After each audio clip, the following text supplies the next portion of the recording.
Morning, কেমন আছো তোমরা সবাই? আশা করছি তোমরা সকলে খুব ভালো আছো। আমিও বেশ ভালো আছি। কিন্তু আজকে সকালবেলা আমি একটুখানি ভয় পেয়ে গেছি, জানো তো। সকালবেলা তখন ওই ভোর 4টে বাজেনি, ওই 3:30 এরকম সময় মনে হয় হবে, জানো। ঠিক টাইমটা তো ঘুমের করে বুঝতে পারি না, মানে ঠিক ওরকম সময়টাতে আমি দেখছি আমি আর তনু আছি একটা ফ্ল্যাটের মধ্যে। একটা চোখের মতো দেখি ভাসছে, জানো তো, যেমন সেই বেলুনগুলো ফোলায় না জল শুদ্ধ সার্ফ দিয়ে, ওরকম ভাসছে জানো। বাট আমি রীতিমতো এরকম ধরতে গেছি আমাকে দেখি পিছন থেকে গলাটাকে চেপে ধরেছে।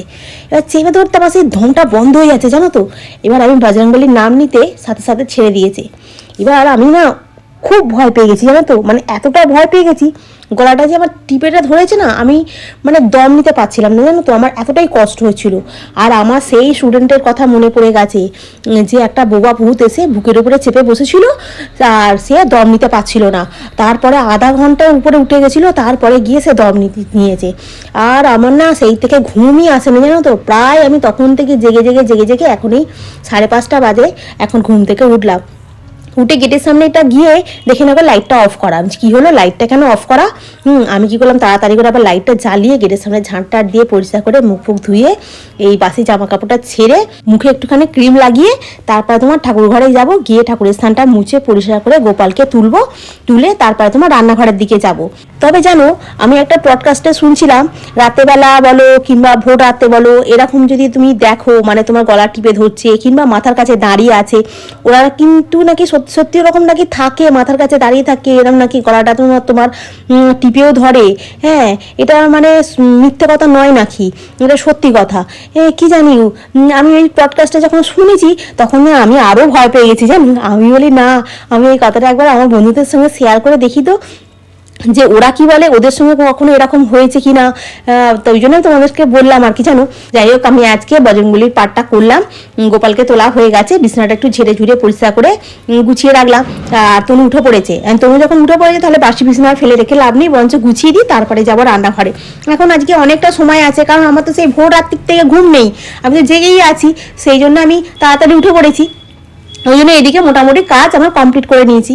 দিয়েই এখন ফ্রিজ থেকে মাছটাকে বার করে রাখবো। ওটা তোমার একটুখানি জলে ভিজিয়ে রাখতে হবে, কারণ বরফ হয়ে আছে।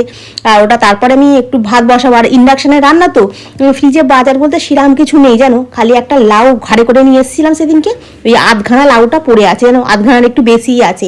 এখন লাউ দিয়ে চিংড়ি মাছও ছিল, চিংড়ি মাছ করলে হতো, কিন্তু এই ইন্ডাকশানে না হবে না, জানো।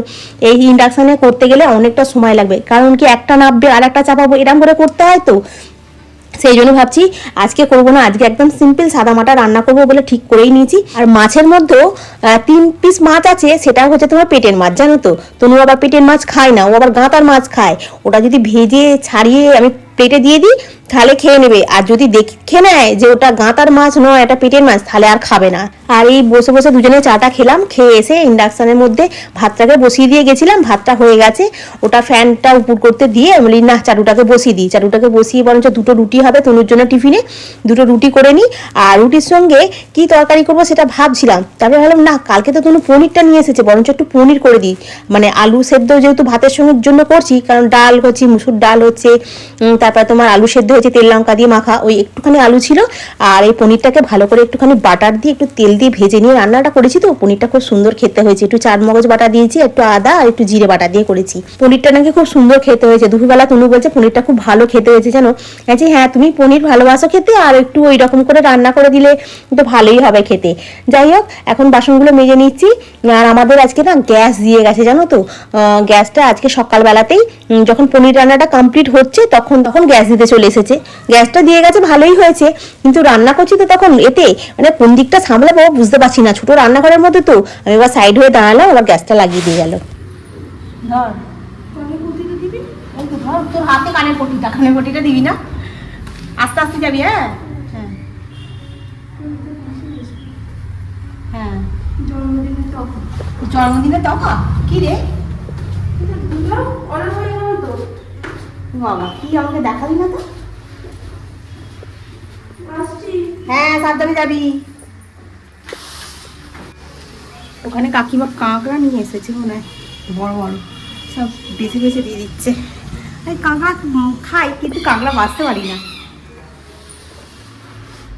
তো চলো কাজ বলতে বাসনগুলো মাজা হলো, এ ঘরে বিছানাটা গোছানো হয়েছে, এই ঘরে বিছানাটাকে গোছানো হবে। আর টিফিনে আজকে আমার নিজের জন্য রুটি করিনি, গ্যাস দিয়ে গেছে। পনিরটা রান্না করছি তখন দেখছি গ্যাস নিয়ে ঢুকছে।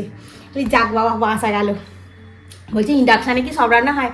যে হ্যাঁ, সব রান্না হয় না তো, খুব তাড়াহুড়ো করতে হয়। হ্যাঁ, ওই জন্য গ্যাসটা দিয়ে গেল, ভালোই হয়েছে। কিন্তু তখন আমি পনিরটা রান্না করছি, এবারে বলছে লাইটারটা কোথায়? আমি লাইটারটা ওইখানে। হ্যাঁ, মানে গ্যাস দিতে গেলে যে একটা হয়, একটা মানুষকে সাইড দিতে হবে, এ করতে হবে, তবে না ওর লাগাতে পারবে। আর আমি এদিকে রান্না করছি, আর রান্নাঘরটার জায়গাটা তো অনেক বড় নয়। আমি বলছি জানলাটা ওদিকে খুলে দিয়েছি, হ্যাঁ, গ্যাসটা যাতে বেরিয়ে যায়। হ্যাঁ, তারপরে দেখি তা উনি ঠিকঠাক করে লাগিয়ে দিয়েছি, একবার দেখে নিন। বলছে হ্যাঁ, একবার চালিয়ে দেখে নিন। দেখে নিল, বলছে আমিও তো কাজে যাবো, ওই জন্য একটু সকাল সকাল চলে এলাম। বলছি ঠিক আছে, কোনো অসুবিধা নেই বলে আবার লাগিয়ে দিয়ে চলে গেল। আর আমি এখন মানে এত সকালবেলা এত হুড়োহুড়ি হয় গো। আজকে আমি ডাল ভাত আলু ভাতে করতাম না, জানো তো। ডাল ভাত আলু ভাতে এই জন্যেই করেছি, মাছটা যেটা আছে না, সেটা পেটের মাছ ছিল, জানো। তোমার মাছ ছিল না, ওই কি বলে যেন, গাঁধার মাছ ছিল না। এবার পেটের মাছ যদি ঝালে দিই, ও না নিজে বেঁচে খাবে তো, খাবে না মাছটা। আমি মাছটাকে ভেজে ছাড়িয়ে নিয়েছি, ছাড়িয়ে নিয়ে তোমার এর মধ্যে দিয়ে দিয়েছি, ওই পাতের মধ্যে দিয়ে দিয়েছি। এই মাছটা খেয়ে না, আমি তাড়াতাড়ি করে ছাড়িয়ে দিয়েছি। তখন বলতে যে খাবি কিন্তু, খাবি কিন্তু। আমি ভাবছিলাম খাবে না মনে হয়, তারপরে দেখলাম গরম গরম মাছ ভাজা তো, বেশ মজমজা হয়তো হয়েছে, খেয়ে নিয়েছে। চলো আমি এখন কাজগুলো করি একটা একটা। সকাল থেকে অনেক কাজ করে আমি খুব হাঁপিয়ে গেছি, জানো তো। মানে 2 মিনিট বসবো, বসে তারপরে আবার কাজে হাত দেবো। আর সেই আজকে এখনকার তেলটা একটু মাথায় ম্যাসাজ করে নিচ্ছি। কেন বলো তো? ম্যাসাজ করবো না, মানে ওই একটু হালকা লেপে লেপে লাগিয়ে নিচ্ছি। এটা তো বড় ঠান্ডা লাগে, কিন্তু ঠান্ডা লাগলে কি হবে, একটু অনেকদিন হয়ে গেছে মাথায় তেল দিইনি। আজকে একটু তেল দিয়ে ভালো করে একটুখানি করে নেবো, কী বলে যেন, শ্যাম্পু করে নেবো।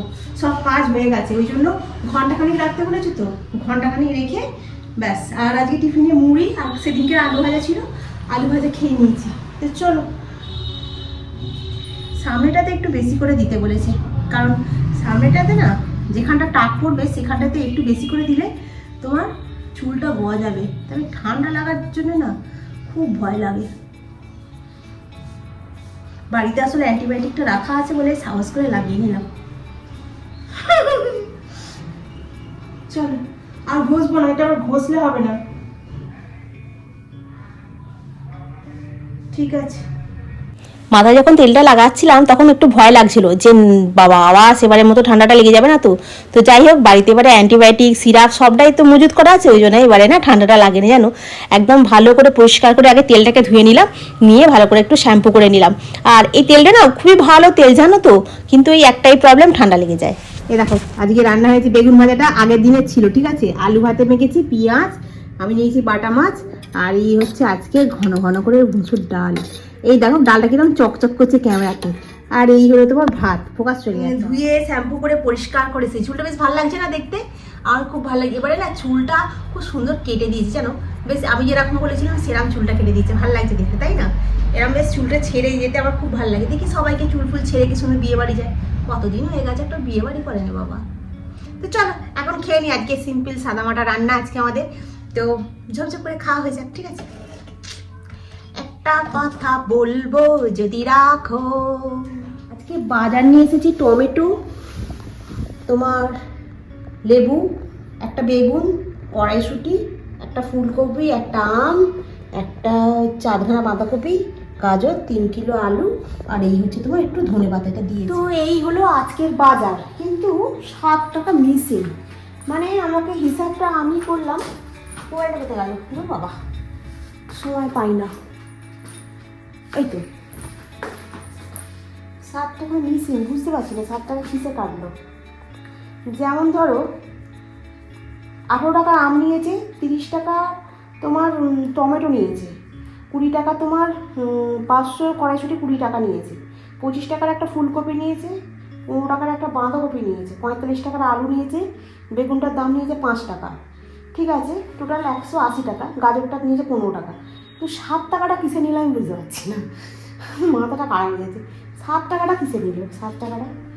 আর লেবুটার জন্য আলাদা আমি পয়সা দিচ্ছি, মানে 180 টাকা হয়েছিল, লেবুটা দিয়ে 200 টাকা পুরো ফুলফিল করে দিলাম। 7 টাকা কিসে নিল বুঝতে পারছি না। তো চলো, তনু ট্রেনে উঠে পড়েছে, আমি বাজারে করে নিয়ে আসলাম, এসে সন্ধে দিলাম, সন্ধে দিয়ে আর এখন এই রান্নাঘরে এসেছি। সকালবেলা এই যে সব বাসন খেয়ে দিয়ে সব বাসন মেজে একেবারে ঝুড়িতেই রেখে দিয়েছি, এগুলোকে এখন গোছাবো। এখন রান্নায় হচ্ছে কি ভাবছি, একটু কড়াইশুঁটি কুচুরি করবো। কড়াইশুঁটির কচুরি একবারই খাওয়া হয়েছে না, 2বার খাওয়া হয়েছে। তো চলো দেখি কি বানাই, ঠিক আছে। তনু ট্রেনে উঠে পড়েছে জানো, আর আমি ভাবছি যা তনু ট্রেনে উঠে পড়েছে, এবার আমি কি করে তাড়াতাড়ি করে করবো, ওই জন্য ক্যামেরাটাকে আর অন করিনি জানো। তাড়াতাড়ি করে তোমার কড়াইশুঁটিগুলোকে ছাড়িয়ে নিয়ে পেস্ট করে নিয়েছি, নিয়ে ওটাকে কড়াই দিয়ে একটু নুন মিষ্টি যেগুলো দিতে হয় সেগুলো দিয়ে পুরটাকে বানিয়ে নিয়েছি, নিয়ে ময়দাটাকে মেখে এইদিকে আলুর তরকারি বসিয়ে দিয়েছি, এদিকে ঝটাঝট করে কচুরিটা ভাজবো। এবার তনু এসে গেছে, যে তুই বস, মুখ হাত পা ধুয়ে আমি তোর কচুরিগুলো গরম গরম ভেজে নিয়ে আসছি। বলছি কিসের কচুরি করেছি? আমি কড়াইশুঁটির কচুরি করেছি। খুব খুশি হয়ে গেছে। তো আমার ব্লগ বানাতে তনুর খাওয়া শেষ, কারণ এফবিতে ব্লগ পোস্ট করছি না, ওই জন্য বলছে তোমার ব্লগ বানানো হয়ে গেছে। আমি তোর খাওয়া হয়ে গেছে? বলছে হ্যাঁ। তো আজকে তো কচুরি হয়েছে, তার সাথে হয়েছে তোমার আলুর তরকারি, ওই কড়াইশুঁটি দিয়ে টমেটো দিয়ে করেছি। তো চলো বন্ধুরা, আজকে রাখি, আবার কালকে দেখা হবে। এখন খাওয়ার পরে রান্নাঘরটা পরিষ্কার করতে হবে, বাসনগুলো মাজতে হবে, অনেকগুলো কাজ আছে, কাজগুলো করে তারপরে এডিট করে তারপরে শুতে যাব। তো আজকে রাখি, আবার কালকে দেখা হবে। তোমরা খুব ভালো থেকো, সুস্থ থেকো, খুব সাবধানে থেকো। Good night. বলতে আবার কি হয় কি জানি, ভুলে যাই। কিরে, ওর প্লেট পরিষ্কার, একটা খাস